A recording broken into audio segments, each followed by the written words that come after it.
Participants at this year's ITU Telecom World Conference have stressed the need for government to ensure that their policies assist entrepreneurs.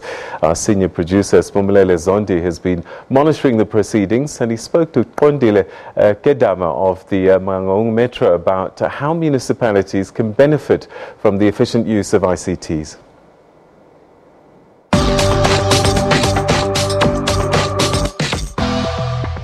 All right, Mr. Khedama, maybe if you can just start by telling us, how is Mangaung trying to create a smart city? Is it an easy process? Well, the concept of smart cities is not as easy as we think it is, because there are issues of budget that are involved. But we have a commitment to make sure that we digitize our space. For an example, we're looking at things like your first phase of your fourth industrial revolution.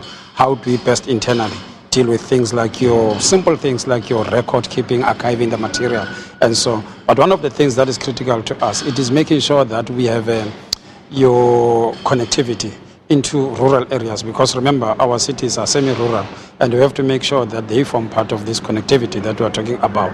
One of the things that we have looked into, it is how do we expand the Wi-Fi into the city, because the internet cuts across, and we need to make sure that those people who are disadvantaged are actually having access to that. For an example, if you look at Mangaung itself, it's a public service city. You have to make sure that you have your community of students that have access to internet. So this is the only way in which you can grow the city, but by so doing, you will be contributing into the economy of the city itself. What is this fourth industrial revolution, especially when it comes to cities? Because it seems like a term that everybody's throwing around. Everyone is talking about a fourth industrial revolution, but do municipalities really understand what it is and what it means to them? Well, before we can even talk about the fourth industrial revolution, are we already in the third industrial revolution? That's something else. Because if you look at this concept, it's something that has been made to be a monster. But you have to start, from somewhere, especially as cities, automated areas like your finance, making sure that your finance are in a state that they can be, accessible. They can be, talk of rates and taxes, for an example, of the municipality. You have to get into the space of automation, making sure that everything is digitized, so that if Siphumelele is staying in Pretoria, but is still able to get the information with ease of the Magaung Metro. So those are small things that we are looking into internally. But over and above that, how do we begin to involve our communities in making sure that they have access to internet? Those are some of the things that we're grappling with. We have started expanding the Wi-Fi hotspots, but that is a challenge, for all municipalities. But as the city, we are looking forward at making sure that by a particular period, of which has to be determined by the executive mayor, we are able to give our people the Wi-Fi, particularly those areas that are seen to be a bit neglected. We've incorporated your Diversdorp Naledi, which is a bit far from Bloemfontein. So these are areas that we would want to give attention to. And our vision as the city, it is making sure that we start the process of interacting with the concept of a fourth industrial revolution, because if we're not doing that, it will remain a monster. And how do you determine the amount of free Wi-Fi you give out? Because you might find that some people might say, well, it's not enough to download the stuff that they need in order for them to improve their lives, in order for them to get the relevant information that they need. And have you ever thought about maybe zero-rated educational and municipal sites, for example?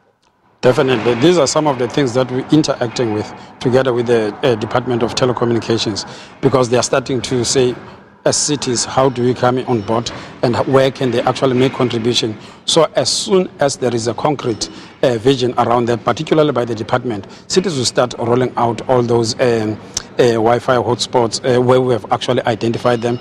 But you also have challenges of cities with issues of budget, as I indicated. You'd remember that Tshwane had started the process of rolling out the Wi-Fi massively within the city. And in no time they were, maybe because of changes within leadership, it was stopped, and then it was seen to be a waste of money. But this is not a waste of money. This is where we're actually going to as cities. And we have to accelerate and make sure that we put resources into that. You can imagine a situation where we have not necessarily come up with a strategy around your servers, where we for an example, we had a crash in the city, but we were able to cap it because at least we have a strategy or a plan that we're working on in making sure that at least issues that are related to ICT and the infrastructure are taken care of. As a municipality, why is it important that you are here at ITU? What are you doing here? One, we need to look at new innovations. We need to interact with our counterparts. For an example, I was talking to a representative of the ministry in Brazil of telecommunications. He was saying to me that they have the same problem that we're having as city in making sure that we roll out free internet into communities. Because when you look at Brazil, for example, we're talking about Sao Paulo, Rio de Janeiro, or Brasilia itself, you'd find that there are those areas that are not necessarily in the eyes of the people, but the poverty levels are almost equal to that of South Africa. Now, this platform affords us affords us an opportunity to interact with our counterparts and say, what is it that we can learn from you? How do you do it? And the good thing is that this person that I was talking to, they are into the Brexit. And what they do, they are coming up with a research hub for ICT. And this will assist us, because we are part of BRICS as South Africa. It will assist us to tap into that knowledge and check as to what is it that we can do in our small space that can advance the ICT infrastructure in our communities, from the expertise point of view, but also from the budgetary point of view. Because if you are not having the resources that you need, monetary, there's no way in which you can achieve it.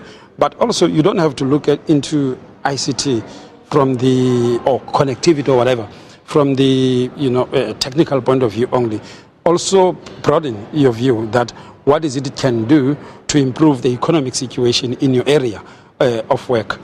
Whether you want to make sure that you maximize the automation so that people can be able to pay their bills at ease, whether you want to make sure that you can cap crime so that your city is able to attract tourism. So those are the things that we're looking into.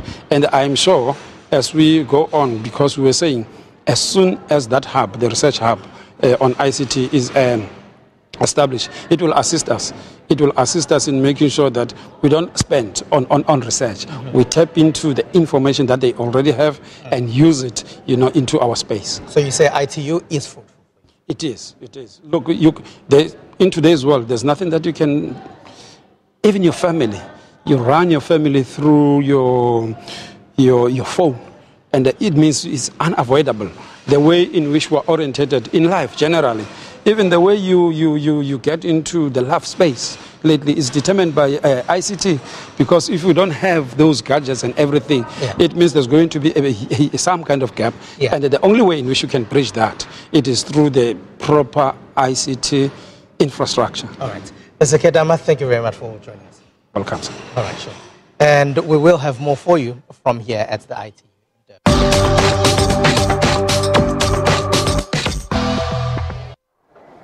Okay, that's today's coverage from Durban.